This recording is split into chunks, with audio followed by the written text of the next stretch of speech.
Assalamualaikum warahmatullahi wabarakatuh. Jumpa lagi dengan Ibu Rosita ya. Paket C kali ini kita kelas 11. Kelas 11 itu bicara tentang proposal. Pertemuan sebelumnya itu kita sudah bahas juga proposal ya. Tentang pengertiannya, tentang cara-cara menulis proposal itu udah kita bahas. Oke. Kali ini kita akan bahas modul tema 8 yang kita gunakan unit 2, masih tentang proposal, menganalisis sistematika proposal. Apa saja sistematika proposal? Yang pertama, sistematikanya adalah mengenai judul. Nah, judul itu biasa diletakkan di paling tengah ya, paling tengah posisinya biasa model piramida. Tahu piramida? Sampai ke bawah itu lebih lebar. Itu piramida sistemnya. Jadi garis yang pertama atau judul yang pertama itu kecil ke bawahnya nanti boleh melebar. Itu dia judul. Pasti posisinya di tengah. Nah, bagian yang kedua adalah bagian pendahuluan. Nah, pendahuluan ini dimuat apa saja? Latar belakang, ada dasar pemikiran dan tujuan-tujuan dari proposal itu kita buat. Apa saja tujuannya? Nah, di pendahuluan itu terdapatnya. Terus bagian yang selanjutnya adalah bagian isi. Bagian isi sini ini yang paling banyak ya, paling padat.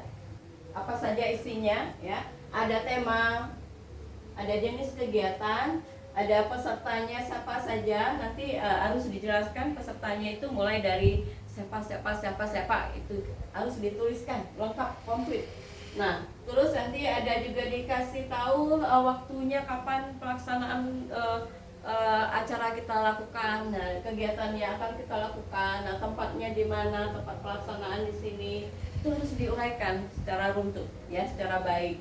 Nah, terus ada susunan acaranya, terus ada susunan panitia. Nah, panitia di sini dimulai dari misalnya ketua panitianya siapa, terus nanti yang harus menandatanganinya lah, ini bagian terakhir nanti di sini. Nah, anggaran biaya yang dibutuhkan itu apa? Nah, jadi proposal itu adalah tujuannya untuk kita mendapatkan dana ya. Jadi sponsor kita, ya, kita akan menghadapi misalnya melaksanakan kegiatan lomba di perumahan kita misalnya. Jadi kita ajukan sebuah proposal. Jadi tujuannya proposal itu biar kita dapat support dana ya, agar kegiatan atau acara kita yang akan kita laksanakan tentang kegiatan lomba tersebut 17 Agustus misalnya tercapai dengan baik. Jadi tujuannya dari proposal itu dana yang kita sudah dapatkan nanti anggarannya untuk misalnya beli hadiah juara pertama, juara kedua, juara ketiga, dan hadiah-hadiah apa gitu, hiburan untuk anak-anak ya. Walaupun tidak menang pasti nanti bisa dikasih misalnya snack-snack kecil yang ringan-ringan. Nah, jadi mereka tetap happy gitu, ikut dalam kegiatan tersebut walaupun tidak menang. Nah, itu dia tujuannya proposal kita buat. Nah, di bagian terakhir itu ada penutup ya. Nah, di penutup ini nanti kita ada ucapan terima kasih sudah mensupport kegiatan tersebut. Nah, itu ucapan terima kasih intinya. Nah, terakhir, nah, ada tanda tangan panitia di sana. Misalnya Batam atau pengen kota apa gitu ditulis di situ ya. Surabaya, kalau daerahnya Surabaya berarti Surabaya, tanggal berapa sekian bulan sekian tahun sekian. Nah, siapa penanda tangani yang misalnya yang sebagai koordinator atau ketua panitianya, misalnya ketua RW-nya di sana, tulislah di situ ketua RW siapa, terus sekretarisnya siapa. Nah, mengetahui siapa itu kepala daerahnya atau apa gitu. Nah, di situ dia komplit. Nah, harus komplit dia, ada tanda tangan. Nah, semuanya jadi proposal itu sah. Jika ada tanda tangan baru sah. Kalau tidak ada pengesahan atau tanda tangan dari panitianya di sana, belum disebut dengan proposalnya sah, ya. Tapi jika sudah ada tanda tangan berarti disebut dengan sah. Oke, itu cara menganalisis sistematika proposal. Oke, dari judul, pendahuluan, isi, penutup, terakhir tanda tangannya jika ada. Kalau tidak ada berarti proposalnya tidak sah. Oke, selanjutnya kita ingin mengetahui bagaimana cara menganalisis ciri kebahasaan dari proposal tersebut. Nah, ciri kebahasaan yang pertama itu kita perlu kaji Ada 3. Oke, 3. Yang pertama adalah apakah kalimatnya sudah efektif. Jika efektif, nah kita cari dulu kalimat efektif itu maksudnya apa. Kalimatnya yang strukturnya disusun menurut pola yang benar sehingga mudah dipahami dengan cepat dan tepat. Jadi maksudnya pola itu adalah pola kalimatnya tidak berantakan. Jadi harus ada nih subjek, predikat, keterangan, objeknya apa. Itu dia. Jadi kalimatnya harus efektif, tidak bercampur baur gitu. Contoh, atas perhatian Bapak Ibu, ya, ini Bapak Ibu berarti B-nya kapital, I-nya juga huruf kapital.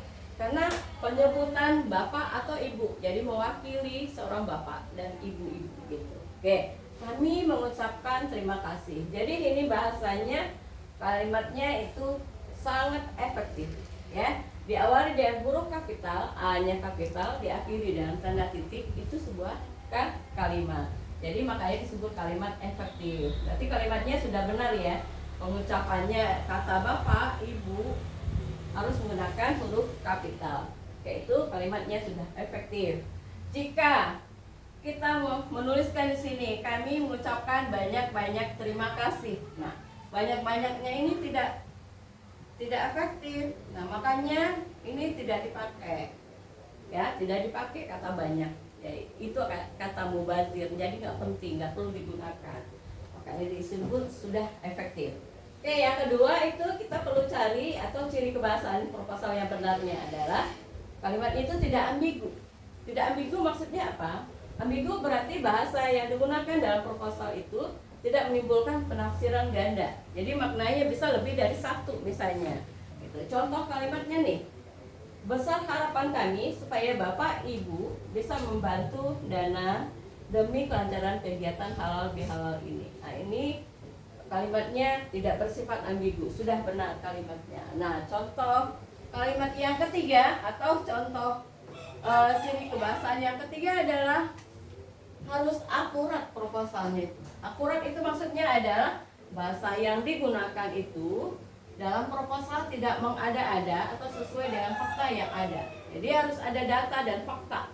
Itu akurat ya. Pasti dapat dibuktikan kebenarannya. Jadi kita harus punya bukti-bukti atau data dan fakta yang konkret untuk membuat sebuah proposal. Jadi kita nggak boleh menunjukkan angka-angka yang mengada-ngada gitu, nggak boleh. Jadi harus ada buktinya, ada kwitansinya, kwitansi penerimaan kita dapat dana berapa gitu ya, pengeluarannya berapa. Kita misalnya beli buku harganya ada yang 5.000, ada yang 4.000. Nah, berdasarkan di toko A berarti harganya 5.000. Ada nota dari toko A tersebut. Jadi ada tanda tangan si penjual di situ. Nah, itu udah pengesahan ya. Jadi maksud dari fakta yang ada itu berarti bukti-bukti harus konkret. Contoh peserta. Nah, ini bukti konkretnya adalah tentang peserta nih. Peserta dalam kegiatan halal bihalal ini adalah pengurus RT RW disertai warga desa Tawang Sari. Berarti peserta itu memang benar-benar di daerah Tawang Sari namanya. Nah, ini. Oke. Itu data konkret. Berarti benar-benar nyata. Desa itu ada gitu ya. Bukan mengada-ada. Oke. Itu sudah kita belajar cara menganalisis ciri kebahasaan dari proposal. Selanjutnya yang terakhir yaitu kita harus perlu langkah-langkah dalam menyusun proposal karya ilmiah tersebut bagaimana ya. Ada 4 cara ya langkah-langkahnya. Yang pertama, mencari inspirasi. Inspirasi itu ide atau gagasan. Kita carinya di mana? Nah, terdapat dari bisa jadi dari masalah-masalah yang ada di lingkungan atau di sekeliling kita. Apa saja permasalahannya? Misalnya